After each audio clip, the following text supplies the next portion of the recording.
సమస్యకి నా ప్రభు ముందే ప్రామిస్ చేసి పెట్టాడు, ముందే వాగ్దానం ఇచ్చాడు.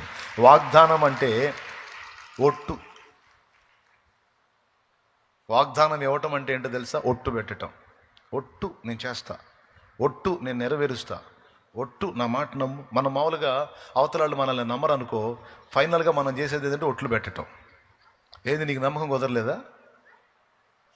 కుదరలేదా? నీకు నమ్మకం కుదరనట్టే ఉంది.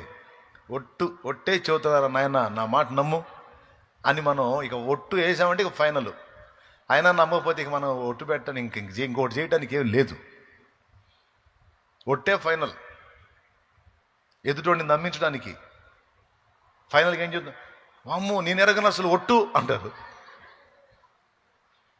కదా. వాగ్దానం, ప్రామిస్, ఒట్టు. నా దేవుడు చాలా అంశాలను గురించి, చాలా విషయాలను గురించి ప్రామిస్ చేశాడు, ఒట్టు పెట్టాడు. రక్షణలోనికి రాని దశలో కొన్ని ఒట్లు ఉన్నాయి, రక్షణలోనికి వచ్చిన మనకి కొన్ని ఒట్లు ఉన్నాయి. ఇప్పుడు నేను టూకీగా 4 సంగతులు అందించాను, 4-5 సంగతులు అందించాను. ఇక మీకు బోల్డ్ అన్ని మీ పరిస్థితులు, మీ స్థితిగతులు. ఇప్పుడు నీ కోర్టు కేసు ఉంది, నీకు అన్యాయం చేశారు, దానికి ఏమని వాగ్దానం ఉంది? నేనే నీకు న్యాయము తీర్తును, నీ పక్షముగా వాదింతునన్న వాగ్దానం ఉంది. నా పిల్లల మాట వింటలేదు, దానికి వాగ్దానం ఉంది. నేను నీ మీదున్న ఆత్మ నీ పిల్లల మీద కూడా కుమ్మరిస్తాను.